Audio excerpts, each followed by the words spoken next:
토요일 새벽 열왕기상에 있는 말씀들 순서대로 나누면서 우리는 저 유명했던 솔로몬 왕의 화려했던 출발부터 이야기했습니다. 솔로몬의 1000번째 이야기, 또 그것에 따라서 하나님 주셨던 축복 이야기, 그의 성전 건축과 봉헌 기도 이야기 등등 솔로몬의 삶은 정말 화려했습니다. 멋있었어요. 하지만 불행하게도 그날 이후에 그의 인생은 급격히 쇠락합니다. 아니, 그의 인생의 말년은 거의 처참한 수준이었습니다. 그래서 우리 지난주 말씀이었는데요, 그 이유에 대해서 세 가지 원인을 지적했습니다. 첫째는 그에게 있었던 영적인 자만심, 둘째는 게으름 때문이었고, 그 결과 솔로몬은 하나님의 은혜를 완전히 잃어버리게 되었습니다. 사실 우리가 그 믿음의 선진 시리즈 때도 제가 기억하기에는 세 번째 포인트로 다루었던 부분인데요, 이 모든 쇠락함의 출발은 어떤 거창한 실수나 사건에 있지 않았습니다. 대신에 그의 이 엄청난 쇠락함의 출발점은 어디선가부터 날라온 그 잡초의 씨앗, 죄의 씨앗들을 그가 솎아내지 않고 무시했다는 데 있었습니다. 예를 들어 그는 하나님의 말씀을 한 가지씩 가벼이 여기기 시작합니다. 이방 결혼이 그러했죠. 또 그녀들과 따라온 우상들을 위한 산당을 지어주고 거기에 함께 분향하는 일이 그러했습니다. 또 군사력, 하나님께서 율법에 금하셨던 말을 키우지 말라라는 말씀을 거절하면서 하나님의 율법을 어기기 시작한 일이 그러하였습니다. 결국 참고 참으셨던 하나님이 말씀하셨죠. 지난 시간 우리가 11장 후반부에서 솔로몬에게 하나님이 나타나셔서 말씀합니다. 내가 중간중간 너에게 2번이나 이미 말하고 경고했는데, 그러면 안 된다라고 경고했는데 내가 여전히 듣지 않는구나 지적하시면서 진노 중에 심판의 메시지를 전하셨습니다. 저가 여호와의 명령을 지키지 않았으므로, 그게 이유입니다. 내가 그래서 결단코 이 나라를 빼앗아 내게서 내 신복에게 주리라. 바야흐로 이스라엘의 남북 왕국이 분열되어지는 슬픈 역사가 시작됩니다. 그러므로 여러분, 이스라엘 백성들의 이 남북 왕조의 분열은 결국 누구의 잘못이라고 할 수 있겠습니까? 오늘 본문 12장에 나오는 것처럼 솔로몬의 아들 르호보암에게도 일정 책임이 있지만, 사실은 그도 틀림없이 잘못했지만 근본적인 원인은 지금 말씀 나눴던 이 아버지 솔로몬에게서 먼저 찾을 수 있습니다. 그래서 우리가 12장부터 되어 있는데요, 그 앞에 11장의 마지막 부분에 가보면 하나님이 새로운 인물 여로보암이라는 감독관을 등장시키시고 하나님 직접 그에게 내가 나라를 이끌라 말씀하시는 것을 지켜볼 수 있습니다. 여로보암아, 내가 이제 이 나라를 솔로몬에게 실망해서 빼앗아 너에게 줄 건데, 물론 여러분 여기에도 조건이 달립니다. 내가 내 명령에 순종하고 내 길로 행하면 옛 다윗처럼 신실하게 나라를 다스리게 되고, 그게 조건이죠. 만일 그렇게 하면 내가 너를 위하여 견고한 집을 세우고 이 이스라엘을 너에게 주리라. 하나님께서 새로운 인물 여로보암에게 당신의 계획을 밝히셨습니다. 솔로몬이 이 사실을 알게 됐어요. 그러자 여로보암은 할 수 없이 정치적인 망명을 택합니다. 그래서 애굽 땅에 내려가 피신하게 되어지죠. 그리고 나서 오늘 우리가 12장을 연속해서 대하게 되는 것입니다. 시간이 흘러 드디어 솔로몬 왕이 죽습니다. 자연히 애굽으로 피신해 있던 여로보암은 돌아왔고요, 이스라엘은 새로운 왕을 옹립해야 될 필요 앞에 서게 돼요. 오늘 12장 1절의 말씀을 보면, 그래서 온 이스라엘 백성들이 그 솔로몬의 아들이었던 르호보암 왕자를 보기 위해서 세겜성에 모이게 됩니다. 그리고 저를 왕위로 옹립하려고 하는데, 그 전에 이런 질문을 던지죠. 앞으로 이스라엘의 왕위에 오르시면 어떻게 이 나라를 다스리실 계획이십니까? 이런 백성들이 새롭게 왕이 되려고 하는 르호보암에게 묻습니다. 무슨 뜻입니까? 그동안 하도 솔로몬의 치하에서, 솔로몬의 말기입니다, 솔로몬 치하의 말기에 너무너무 고생을 했기 때문에 하도 부역이다 세금이다 그랬기 때문에 그들이 불안해서 물은 겁니다. 그와 동시에 자신들의 바램도 구합니다. 왕자님, 혹시 가하시면 선왕이신 솔로몬이 했던 것처럼 힘든 고역과 무거운 멍에 매는 것을 좀 가볍게 해주시기를 부탁드립니다. 당연하죠. 백성들은 새롭게 왕이 될 사람들이 자기들을 좀 살살, 그것도 사랑으로 다루어 주었으면 합니다. 그래서 부탁했죠. 너무너무 힘들었다는 거예요. 그러니 왕자님 왕위에 오르시면 저희를 좀 잘해 주십시오. 여러분, 저는 여기에서 우리 하나님의 그 다윗 왕가를 향해서 베푸시는 또 한 번의 은혜를 봅니다. 지금 그렇게 스토리가 한 박자 늦추어지면서 르호보암 왕자에게는 무엇인가를 행할 수 있는 기회가 주어졌다는 것, 그리고 그것 자체가 이미 은혜라는 뜻입니다. 물론 하나님은 이미 솔로몬에게 크게 마음이 상하셨습니다. 그래서 이미 그 나라를 다른 이에게 맡기리라 작정하셨어요. 하지만 만일 지금이라도 그의 아들 르호보암이 그 아버지 솔로몬처럼 강력한 중앙 집권 체제를 유지하면서 높은 세금과 힘든 부역으로 백성을 다스리지 않고 대신에 그 할아버지였던 다윗을 따라 하나님을 잘 경외하며 사랑으로 백성들을 다스렸다면 그날 이스라엘 백성들이 그렇게 심하게 반발하지는 않았을 것이다, 이런 뜻입니다. 다시 말하면 지금 이 형편은요, 하나님이 그 르호보암 왕자에게 한 번 더 기회를 주신 거예요. 르호보암 말이에요. 여로보암을 비시해서 이스라엘 백성들이 처음부터 반역을 일으킬 생각은 없었습니다. 일단 르호보암 왕자의 지시를 물어본 것입니다. 이미 하나님의 긍휼과 사랑이죠. 하지만 불행하게도 르호보암은 또 한 번의 기회가 하나님께로부터 온 은혜라는 것을 잊습니다. 오히려 그는 우둔하게 반응함으로 이스라엘의 분열을 부채질합니다. 오늘 말씀을 준비하면서 그런 생각을 해보았습니다. 혹시 오늘 우리들의 서 있는 자리가 바로 이 본문, 저 세겜에서 르호보암이 서 있었던 자리일는지도 모른다라는 생각 말입니다. 저는 당연히 그런 생각하겠죠. 새로운 사역지에 이제 새로운 사역지라 부르긴 좀 한가요? 하지만 새로운 공동체에 와서 섬기게 되었으니 또 한 번의 기회구나, 이런 생각을 해봅니다. 여러분은 어떻습니까? 예수님께서도 한 해만 더 기다려 주십시오, 열매 맺지 못한 무화과 나무를 위해서 과은지기가 올려드렸던 부탁을 이야기하신 적이 있습니다. 하나님께서 또 한 번 인애와 긍휼을 그 이야기를 듣고 베풀어 주셨던 것처럼 하나님께서 저도, 그리고 하나님께서 여러분도 또 한 번 우리들 인생의 갈림길 앞에 종종 세워 주신다는 것이죠.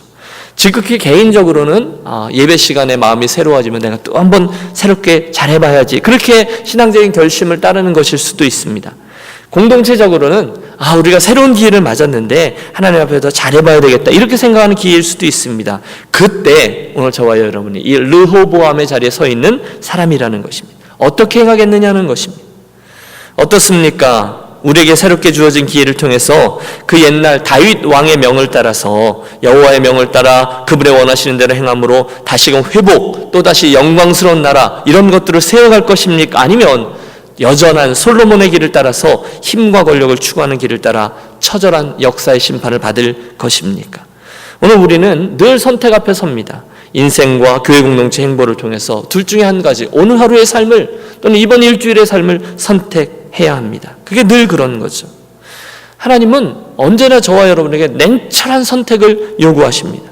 오늘날 너희가 따를 자를 택하라. 그러나 나와 내 집은 여호와를 섬기겠노라. 여호사를 향한 이야기죠. 너희가 어느 때까지 둘 사이에 머뭇머뭇하겠느니 하나님이냐 바알이냐 엘리야의 음성입니다. 하나님이냐 만몬이냐 예수님의 음성도 있습니다. 오병이어의 역사가 마쳐진 후에 수많은 이들이 예수님을 따라오자 주님은 제자도에 대해서, 심각한 제자도에 대해서 가르치십니다. 나보다 어미나 아비나 형제를 사랑하는 자는 내게 합당치 아니하고 누구든지 나를 따르거든 자기 십자가를 지고 나를 쫓을 것이니라. 그 말씀으로 인해서 굉장히 많은 제자들이 예수님을 떠났다 성경은 기록하고 있습니다. 주님은 말리지 않습니다. 그리고 말씀합니다. 너희도 가려느냐? 여러분, 이게 선택 아닙니까? 예수를 믿는 것은 저와 여러분으로 하여금 늘 급진적인 선택 앞에 서게 합니다. 그때 무엇을 선택하겠습니까? 저 세겜 땅에 서 있던 르호보암의 자리에 서서 어떻게 반응했습니까? 다윗의 길입니까? 솔로몬의 길입니까? 이어지는 스토리를 우리가 압니다. 이스라엘 백성들이 르호보암 왕자님, 힘이 아니라 사랑으로 우리를 다스려 주십시오 부탁했을 때 르호보암은 바로 답변하지 않고 3일간 말미를 달라 청합니다. 여러분, 일면 지혜로운 행위가 맞죠. 실수를 줄이기 위해서 좀 더 내가 신중히 생각해보고 당신들에게 말해주겠소, 이런 뜻입니다. 하지만 여러분, 엄밀히 말하면 이는 어쩌면 그에게 이 중요한 문제에 대한 원칙이 아직 형성되어 있지 않다, 그 나라를 어떻게 다스리려고 하는지 원칙을 아직 준비하지 않았다, 이런 의미도 됩니다. 그냥 왕위에 오르려고 나온 것뿐이죠. 그게 문제라는 것을 또 한 가지 우리가 지적하려고 합니다. 보십시오. 그는 아직 모릅니다. 옛날 사울왕처럼 다스릴 것인지 아니면 그 다음 다윗왕처럼 다스릴지, 더 나아가 바로 선대의 왕 솔로몬 왕처럼 다스릴 것인지 그에게는 아직 그런 원칙이 없었어요. 저는 그게 안타깝습니다. 여러분, 그의 할아버지였던 다윗에게는 이미 하나님이 주셨던 아비의 마음이 있었습니다. 백성들을 대할 때 자기가 부릴 사람들이 아니라 자기가 섬길 사람들, 또 솔로몬이 왕이 될 때만 해도 그가 하나님께서 지혜를 주셔서 하나님 맡겨주신 백성들을 잘 섬기게 다스리게 해주십시오, 그런 원칙이 있었어요. 그러나 르호보암은 잠깐만 3일만 말미를 다오, 이렇게 이야기를 합니다. 그게 안타깝다는 거죠. 올해도 하겠지만 저는 송구 영신 예배 때마다 모든 교회 가족들과 함께 기도 제목을 적는 시간을 갖습니다. 올해도 하려고 합니다. 두 군데로 이렇게 같은 내용을 적어서 하나는 본인이 킵하시고 하나는 저에게 주셔서 제가 그것 가지고 1년을 함께 기도합니다. 그런데 이제 그럴 때 이렇게 교회 가족들을 보면 종종 뭐 이런 걸 적으라고 그래 귀찮게 이러면서 대충 하시는 분들이 계십니다. 하지만 저는 꼭 합니다. 이유는 그게 굉장히 유익하기 때문입니다. 한 해를 돌아보고 새해를 맞이하는 시점에 내가 어디 서 있는지, 내가 무슨 생각을 하는지, 하나님 앞에서 어떤 기도 제목을 갖고 있는지, 아니 내가 그분 앞에 무엇을 구하며 씨름하고 있는지를 그런 생각을 한 번도 해보지 않고 달려가는 분들이 많이 계세요. 다 그렇다는 것이 아닙니다. 또 아무 생각 없이 한 해를 보내고 새로운 한 해를 맞지, 그렇게 대하는 분들이 많이 있습니다. 하나님 앞에서 오늘 내가 어떻게 달려가고 있는지, 내가 지금 무엇을 가장 중요시하고 있는지, 그래서 오늘 내가 실제로 무엇을 구하고 있는지, 여러분 그것들을 생각하지 않고 그 다음 해로 넘어가면 아니 된다는 것입니다. 뭔 기도 제목을 적으라 그래. 그게 뭐 얼마나 쓸데있다. 그냥 다 하는 일이지. 용두사미가 될 때가 많아. 다 소용없어. 내가 한두 번 해봐. 그런 믿음이 있어서 안 적는 분은 괜찮다고 생각해요. 그건 기도를 안 믿는 거니까요. 또 자기는 적기는 적었는데 저에게 제출하지 않는 분이 그것도 괜찮다고 생각해요. 무슨 이유가 있으시겠죠. 내가 기도 제목을 적어서 목사님께 드리면 목사님 기도한다고는 하지만 뭐 얼마나 기도하겠어, 또 얼마나 효력이 있겠어. 그것도 괜찮아요. 제가 목사가 교회 가족을 위해서 기도해 주는 것을 믿지 않아서 아예 안 적으셨다. 그것도 괜찮아요. 그것 다 괜찮아요. 그러다가 제가 절대로 용납할 수 없는 게 하나 있는데, 그것은 혹시 여러분께서 여러분의 인생에 대해서, 여러분의 신앙생활에 대해서 기도 제목을 적으며 또 생각해보고 하는 일을 귀찮아할 정도로 영적으로 게을러져서 하지 않으신다면 그것은 목사로서 교회 가족들에게 용납할 수가 없습니다. 그건 계속 도전할 것입니다. 르호보암이 지금 왕이 되려고 하는데 앞으로 어떻게 백성을 다스리려고 하십니까? 라는 백성들 앞에서 내가 아직 생각 안 해봤는데 3일만 생각할 기회를 주시오. 지금 그렇게 나온 것입니다. 여러분, 우리 교회는 매일 한 20명 정도 되는 분들이 새벽 제단을 함께 섬깁니다. 하루의 첫 시간을 기도로 시작합니다. 토요일에는 한 60명, 70명 정도가 함께 새벽 제단을 지킵니다. 참 귀하세요. 근데 여러분, 조금만 구체적이 되어 보실까요? 그런데 여러분, 오늘 우리는 무엇을 기도하고 있습니까? 우리는 오늘 무엇을 구하며 나아가고 있습니까? 오늘 우리는 뭘 원하십니까? 3일만 기다려 주시오. 혹시 우리가 그 르호보암이 되면 아니 된다는 것입니다. 여러분, 무슨 생각을 하며 우리가 기도의 제단을 쌓고 계십니까? 여러분, 사실 기도할 필요가 없는 사람이 어디 있겠습니까? 그러나 정말로 혹시나 만에 하나 다른 이유가 아니라 내가 영적으로 게을러서 하나님의 존재와 역사하심을 기대하지 않아서 여타한 분명한 기도 제목을 붙잡고 오늘 의식하며 기도하고 있지 못하다면, 여러분 오늘 이 기도 시간에는 우리 또 한번 깨어서 저와 여러분의 인생과 또 진지하게 우리들의 영혼의 소원을 하나님께 아뢰기 위해서, 여러분 뭐 필요하시면 볼펜을 드시고 필요하시면 뭐 무릎을 꿇고 의자 위에 종이를 꺼내어 놓으셔서 한번 적어 내려가시기 바랍니다.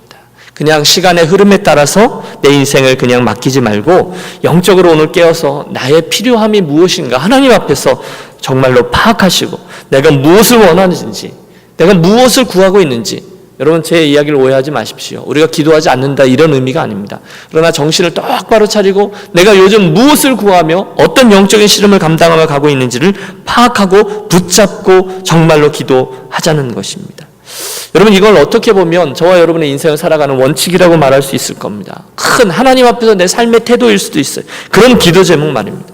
하나님을 하나님으로 인정하고 나는 사람으로 인정하고 분명히 인식하고 내가 어떻게 주님을 섬길 것인지, 내가 어떻게 예배할 것인지, 내가 어떻게 말씀과 삶의 그 기도의 삶을 유지할 것인지, 내가 어떻게 헌금 생활을 할 것인지, 내가 어떻게 봉사 생활을 할 것인지, 그런 신앙의 원칙이 저와 여러분에게 있어야 된다. 그것을 권면하자는 거예요. 그걸 기도 제목으로 붙잡고 그걸 기도하면서 이 영적인 여정을 걸어가셔야 합니다. 그렇지 않으면 생각 안 해봤는데 3일만 기다려보시오 라고 말하는 르호보암이 되기가 십상입니다. 바라기는 그런 진지한 고민과 성찰로 좀 더 규격 있는 성도의 삶을 살아가고, 또 그로 인해서 명품 믿음의 길이죠, 명품 인생을 걸어가는, 어떻게 표현할까요? 이번 4사분기 이제 10월이 시작되는데요, 9월이 거의 다 갔죠. 4사분기가 되고 또 새로운 인생의 여정 되었으면 좋겠습니다. 이어지는 다음 스토리를 점검하고 기도하려고 하는데요. 우선 르호보암은요, 아버지 솔로몬과 함께 나라를 다스렸던 노인들을 향합니다. 어떻게 할까요? 그들은 백성들의 바람을 헤아려서 윽박지르고 쥐어짜면서 나라를 다스리지 말고 그들을 잘 섬기고 겸손과 사랑으로 나라를 다스리면 백성들이 잘 따를 것입니다. 조언해 줍니다. 그 다음엔 자기와 함께 자란 어린 소년들, 젊은이들에게 가서 조언을 구합니다. 그랬더니 정반대 의견이 나오죠. 왕자님, 처음부터 만만하게 보이면 백성들이 우습게 여길 겁니다. 가뜩이나 젊은데요, 처음부터 강하게 나오십시오. 여차하면 기어오르는 게 백성들의 습관입니다. 여러분, 르호보암이 누구의 이야기를 따릅니까? 젊은이들의 의견을 따릅니다. 그래서 나온 대답이 오늘 우리가 본문으로 택해 읽은 11장 12절부터의 말씀입니다. 3일 만에 르호보암이 나오고 입을 뗍니다. 13절. 여러분, 그 장면을 한번 상상해 보십시오. 3일 동안 기다렸어요. 우리가 기다렸던 그 왕이 무슨 이야기를 하는지를 기다렸는데 왕이 포악한 말로 백성에게 대답할세. 노인의 자문을 버리고 어린 사람들의 자문을 따라 그들에게 말하여 이르되 내 아버지는 너희의 멍에를 무겁게 하였으나 나는 너희의 멍에를 더욱 무겁게 할지라. 내 아비는 채찍으로 너희를 징계하였으나 나는 전갈과 채찍으로 너희를 징계하리라 하시니라. 그 대답으로 일순간 상황은 오버입니다. 다 끝났습니다. 백성들이 마음을 콱 닫아버립니다. 함께 16절의 말씀을 합독할까요? 16절입니다. 온 이스라엘이 자기들의 말을 왕이 듣지 아니함을 보고 왕에게 대답하여 이르되 우리가 다윗과 무슨 관계가 있느냐? 이새의 아들에게서 받을 유산이 없도다. 이스라엘아, 너희의 장막으로 돌아가라. 다윗이여, 이제 너는 내 집이나 돌아보라 하고 이스라엘이 그 장막으로 돌아가니라. 이런 분위기 파악이 되셨죠. 마지막 희망을 가지고 르호보암을 바라보던 모든 이스라엘 백성들이 이제는 그 희망조차 완전히 접습니다. 우리가 다윗과 무슨 관계가 있느냐? 우리가 솔로몬과 무슨 상관이 있느냐? 여러분, 이스라엘 백성들이 그간 얼마나 다윗을 사랑했고 그리워했습니까? 그런데 소망을 완전히 접어버린 거예요. 그간 다윗의 아들 솔로몬에게 지긋지긋하게 시달렸는데 이젠 그 손자 르호보암이 더 심하게 하겠다고 하니까 마음을 닫고 잘해보쇼 하고는 각자 집으로 돌아갔습니다. 돌아가 버린 것으로 끝나지 않습니다. 이스라엘들은 자기의 권력을 고스란히 가져다가 여로보암이라는 그 새로운 리더에게 갖다 바칩니다. 당신이 우리 형편은 아니 우리를 다스려 주시오 하고는 말입니다. 그날로 이스라엘은 남북으로 나뉘어서 10개의 지파는 북이스라엘로, 2개의 지파만이 남유다로 묶여 제각기의 길을 갑니다. 참 희한하게 참으로 싱겁게 나라가 2개가 되었습니다. 그때부터 시작해서 이스라엘 국호는 급격히 기울고 결국 아수르와 바벨론에게 멸망합니다. 이스라엘의 쇠락이 오늘부터 시작되고 있습니다. 자, 오늘까지 말씀을 정리하면 우리 2가지를 기억하면서 기도하려 합니다. 첫째, 르호보암에게 왕자죠. 또 한 번의 기회를 주신 하나님 보면서 우리 또한 새로운 기회, 오늘이죠. 또는 이번 일주일이죠. 또 저와 여러분의 남겨진 인생이죠. 새로운 갈림길에서 어떤 길을 선택할 것인가 또 한 번 고민하며 기도하겠습니다. 힘과 성공과 화려함을 추구하던 솔로몬의 길을 택할 것인지 사랑과 겸손과 여호와를 경외하는 다윗의 길을 선택할 것인지 그 새로운 기회를 주신 하나님 앞에서 보면 오늘 저와 여러분이 또 한 번 살아갈 수 있는 게 기회잖아요. 그것을 은혜로 알아서 바르게 선택하고 반응하며 나아가려 합니다. 둘째, 어떻게 나라를 다스릴 것입니까? 원칙을 묻던 백성들 앞에 섰던 르호보암처럼 우리도 어떻게 살아갈 것인지, 특별히 2015년도에 이 마지막 분기를 하나님 앞에서 어떤 신앙적인 원칙을 가지고 어떤 태도로 또 어떤 원리들을 가지고 달려갈 것인지, 거기서 우리가 붙들 기도 제목은 무엇인지 고민하며 나아가려고 합니다. 혹시 오늘 여러분은 오늘 구할 기도 제목은 준비되셨습니까? 여러분은 무엇을 구하시렵니까? 여러분께서 요즘 구하는 기도는 정확히 무엇입니까? 우리 잠깐 묵상으로 함께 기도하겠습니다. 여러분 마음속으로 요즘 저와 여러분의 기도 제목을 한번 떠올려 보시길 바랍니다. 혹시 아직 준비가 안 되었다면 아니면 뭐 기도 늘 하는 건데 뭐 하면서 늘 하던 기도 반복적으로 습관적으로 하는 기도 제목만 붙들고 계시다면 여러분 이 시간 우리 구할 것을 정말 목마른 것은 또는 하나님께서 저에게 바로 구할 그런 기도 제목들을 좀 달라고 기도하겠습니다. 그런 원칙들 말입니다. 우리 인생을 붙들 수 있을 그런 원칙들 말입니다. 하나님, 제가 르호보암이 되고 싶지 않습니다. 저에게 오늘을 살아가는 영적인 이유들과 원칙들을 허락해 주십시오. 제가 어떻게 달려가고 있습니까? 기도하겠습니다. 저에게 바로 구할 기도의 제목을 주십시오. 요즘 저의 믿음의 길을 이끌어갈 말씀을 주십시오. 제 예배 생활을 어떻게 할 것인지, 제 기도 생활과 말씀 생활과 봉사 생활을 어떻게 할 것인지 정하고 구하는 지혜로운 청직이 되어 주옵소서. 그런 기도를 좀 해보려고 합니다. 생각 안 해봤는데요. 그런 의호범이 되고 싶지 않습니다. 하나님, 제가 이 즈음에, 제 인생의 이 즈음에 이렇게 달려가고 싶습니다. 하나님께 구하고 그렇게 살게 해 주옵소서. 여러분, 이 새벽 시간이 저와 여러분에게 영적인 하프타임이 되어서 잠시 후에 그것들 놓고 하나님께 구하도록 하겠습니다. 먼저 우리 하나님께 기도 제목을 구하고 그 기도 제목 붙잡고 기도의 씨름을 계속해 나가겠습니다. 기도하시죠.